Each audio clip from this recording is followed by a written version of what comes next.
Video like जरूर कर लीजिए और ऐसे वीडियो लगातार फ्री में पाने के लिए चैनल को तुरंत सब्सक्राइब कर लीजिए और बेल आइकन को जरूर टैप कर लीजिए ताकि आगे भी सारे वीडियो आपको मिलते रहे। यूट्यूब में फॉलो करते हैं तो प्लीज ये वाला फ्री टेलीग्राम चैनल जरूर ज्वाइन कर लीजिएगा। सारे नोटिफिकेशन सारे अपडेट यहीं पे आते हैं, ध्यान रखिए। दोस्तों, स्वागत है आपका यूपीपीएससी बेस्ड ऑनलाइन कोचिंग के इस यूट्यूब चैनल पर।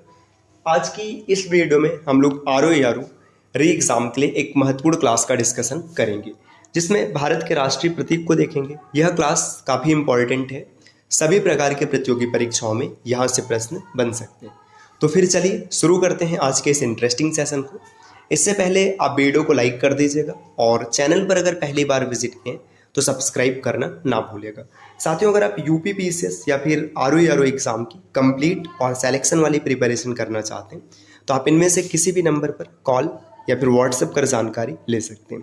ये ज्ञान सर का व्हाट्सएप नंबर है, आप यहाँ से व्हाट्सएप के माध्यम से भी जुड़ सकते हैं।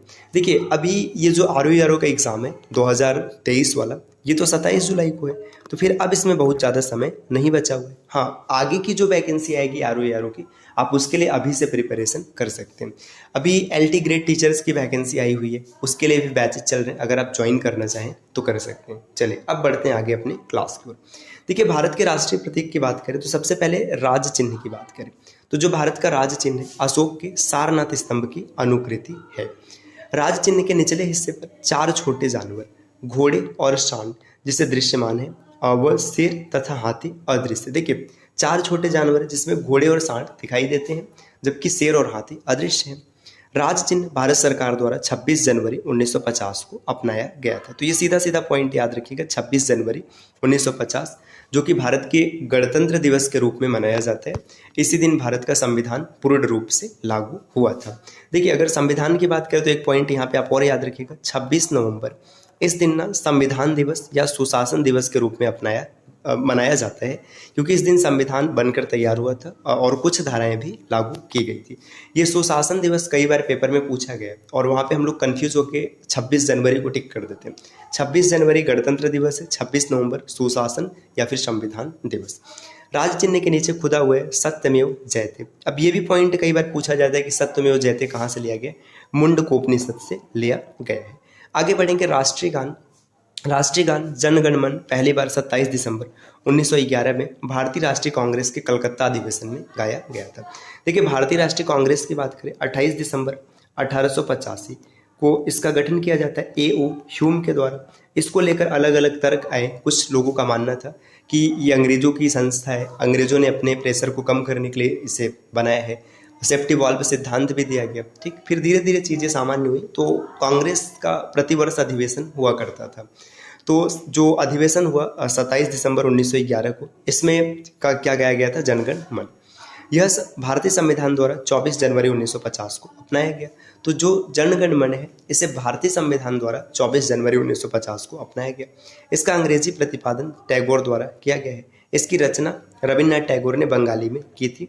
राष्ट्रीय गान इसका हिंदी संस्करण है। तो देखिए, जो राष्ट्रीय गान है ना, ये रविन्द्रनाथ टैगोर के द्वारा बंगाली में अनुवादित रचा गया था।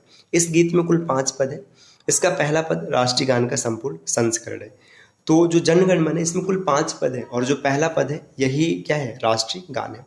इसका जो गाने में समय लगता है इसको 52 सेकंड का लगता है। अच्छा, एक चीज़ और भी याद रखिएगा, बांग्लादेश का जो राष्ट्र गान है आमार सोनार बांग्ला, आमार सोनार बांग्ला, ये भी रविन्द्रनाथ टैगोर ने भी लिखा हुआ है, ये भी आपको याद रखना है। राष्ट्रीय गीत है वंदे मातरम। बंकिम चंद्र चटर्जी ने एक पुस्तक लिखा है आनंद मठ, इसी आनंद मठ पुस्तक से लिया गया है। यह पहली बार भारतीय राष्ट्रीय कांग्रेस के 1896 के सत्र में गाया गया था। इसका अंग्रेजी प्रतिपादन श्री अरविंदो घोष ने या अरविंदो के द्वारा किया गया है। राष्ट्रीय दिग्दर्शिका जो कैलेंडर है, कैलेंडर की बात करें तो शक सम्मत पर आधारित है। इसे 22 मार्च 1957 को अपनाया गया था। जो भारत का राष्ट्रीय कैलेंडर है 22 मार्च 1957 को अपनाया गया था। इस कैलेंडर का जो पहला महीना है, मतलब चैत है, चैत को पहला महीना माना जाता है। सामान्यतः एक चैत 22 मार्च को होता है। तो जो एक चैत्र मनाया जाता है 22 मार्च को पड़ता है और लीप वर्ष में 21 मार्च को। देखिए, जो लीप वर्ष आ जाएगा तो उसमें चैत किस दिन पड़ेगा, 21 मार्च को पड़ेगा और सामान्यतः 22 मार्च को पड़ेगा। राष्ट्रीय कैलेंडर में भी 365 या 366 दिन होते हैं, जैसे कि सामान्य आप अंग्रेजी कैलेंडर में देखते हैं। चैत सामान्य रूप से 30 दिनों का तथा लीप वर्ष 31 दिनों का होता है। देखिए, चैत जो होता है ये 30 दिनों का पड़ता है और जब लीप वर्ष में आएगा तो 31 दिनों का हो जाएगा। राष्ट्रीय ध्वज की अगर बात किया जाए, राष्ट्रीय ध्वज, भारत का राष्ट्रीय ध्वज जो है ये तिरंगा है। इसका डिज़ाइन 22 जुलाई 1947 को अपनाया गया था। जो तिरंगा आज देखा जा रहा है ये 22 जुलाई 1947 को अपनाया गया था। लंबाई चौड़ाई का अनुपात 3:2 होता है। ध्वज के मध्य में पहिए का प्रारूप सारनाथ के अशोक के सिंह स्तंभ जो लायन कैपिटल है वहाँ पर बने चक्र से लिया गया। इसमें 22 तीलियाँ हैं। राष्ट्रीय ध्वज का प्रदर्शन ध्वज संहिता 2002 द्वारा नियंत्रित है जो 26 जनवरी 2002 को लागू हुआ था। भारत ध्वज संहिता 2002 के प्रावधानों के अनुसार प्रतीक और नाम जो अनुचित प्रयोग निवारण है अधिनियम 1950 और राष्ट्रीय गौरव अपमान निवारण अधिनियम 1947 और इस विषय पर बने किसी भी अन्य कानून में प्रदान की गई हद को छोड़कर आम जनता, निजी संगठन, शैक्षिक संस्थानों आदि के सदस्यों द्वारा राष्ट्रीय ध्वज के प्रदर्शन पर कोई विशेष प्रतिबंध नहीं होगा। देखिए, जो अनुचित प्रयोग निवारण अधिनियम है इसको छोड़कर कोई भी व्यक्ति ध्वजारोहण कर सकते हैं, कोई भी संस्था कर सकती है, इसमें कोई विशेष रोक टोक नहीं होगा। अच्छा, एक पॉइंट यहाँ पर यह भी याद रखिएगा, राष्ट्रीय ध्वज जो है इसका जो डिजाइनर कौन है, तो ये पिंगली वैकैया है ना, पिंगली वैकैया या फिर कई बार वैकैया पिंगली लिखा रहता है, पिंगली वैकैया या फिर वैकैया पिंगली, तो ये नाम आपको याद रखना है, ये इसके डिजाइनर हैं। आगे दिया अन्य राष्ट्रीय प्रतीक, जो राष्ट्रीय पक्षी है ये मोर है जिसका वैज्ञानिक नाम है पाउ क्रिस्टेसस। राष्ट्रीय फल आम है मैंगीफेरा इंडिका। राष्ट्रीय पुष्प कमल है नीलंबू न्यूसीफेरा। राष्ट्रीय पेड़ बरगद है फाइकस बेंगालेंसिस। राष्ट्रीय पशु बाघ है पैंथेरा टाइग्रिस। राष्ट्रीय जलीय जीव जो है ये मीठे पानी की डाल्फिन या गैंगे डाल्फिन है, प्लेटिनिस्टिका गैंगेटिका। राष्ट्रीय नदी गंगा है। ठीक, इसी तरीके से और आगे बढ़ेंगे। ठीक है, नेक्स्ट यहाँ पर दिया भारत की भाषाएं। तो भारत की भाषाओं की बात करेंगे तो भारतीय संविधान में भाषाओं का भी जिक्र किया गया है। भारतीय संविधान द्वारा मान्यता प्राप्त भाषाएं कितनी है, ये है 22। देखिए, अनुच्छेद 343 से लेकर अनुच्छेद 351 के बीच में भाषाओं का प्रावधान किया गया। आप ये कमेंट करके बताइएगा कि संविधान के किस भाग में इसे रखा गया। देखिए, भारत 1950 में भारतीय संविधान की स्थापना के समय मान्यता प्राप्त भाषाएं कुल 14 थी, धीरे धीरे संशोधन के माध्यम से 22 हो गया। 8वीं अनुसूची में तदोपरांत जोड़ी गई भाषाएं सिंधी, कोंकणी, नेपाली, मणिपुरी, मैथिली, डोंगरी, बोडो और संथाली, ये बाद में जोड़ा गया। सिंधी को जो 21वां संविधान संशोधन होता है 1967 का, इसके माध्यम से जोड़ा गया। कोंकणी, मणिपुरी और नेपाली को 1992 में 71वां संविधान संशोधन। देखिए, 21वें से सिंधी को जोड़ा गया, 51वें से कोंकणी, मणिपुरी और नेपाली को जोड़ा गया। बोडो, डोंगरी, मैथिली और संथाली को 92वां संविधान संशोधन से जोड़ा गया।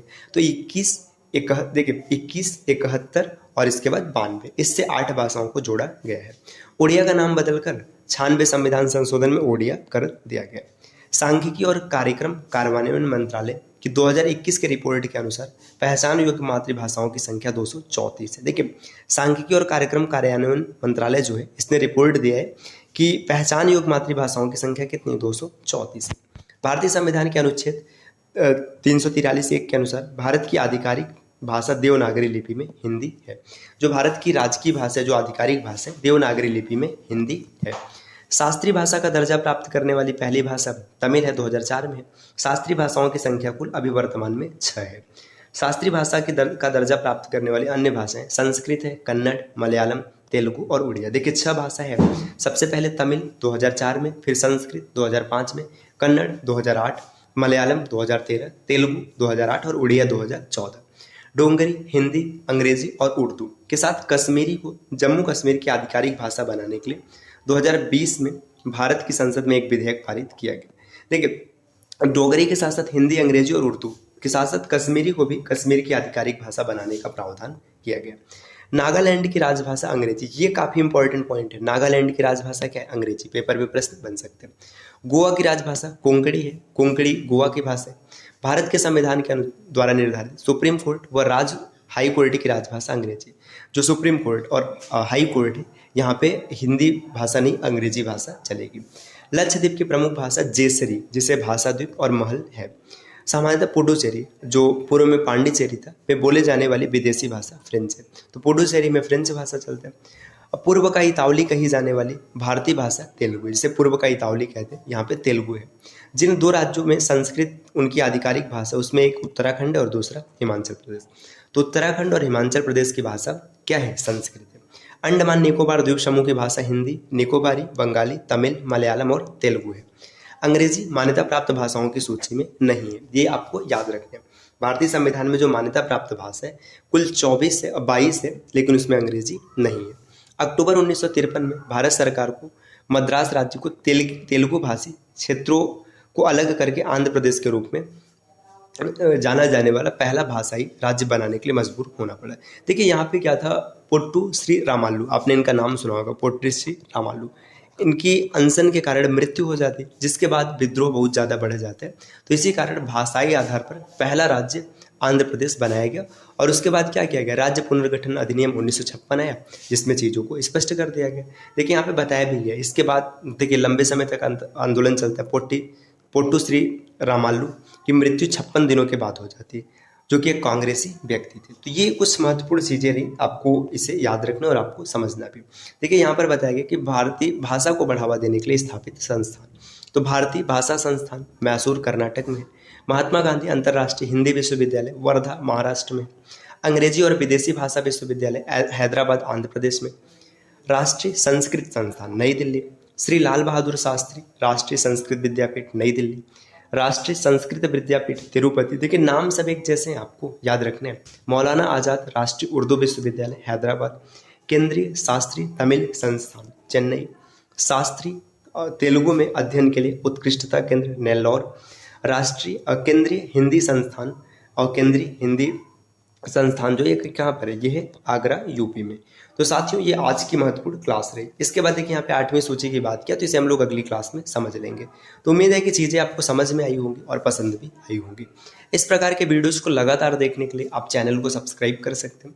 अगर आपने यूपी पीसीएस या फिर आरओ को टारगेट किया है तो स्टडी फॉर सिविल सर्विसेज के पेड कोर्सेज को जरूर ज्वाइन कीजिए, जिसके लिए आप इनमें से किसी भी नंबर पर कॉल या व्हाट्सएप कर जानकारी ले सकते हैं। ये ज्ञान सर का व्हाट्सएप नंबर है, आप यहाँ से व्हाट्सएप के माध्यम से जुड़ सकते हैं। तो चलिए दोस्तों, फिर मिलते हैं आपसे अगले वीडियो में, तब तक के लिए नमस्कार।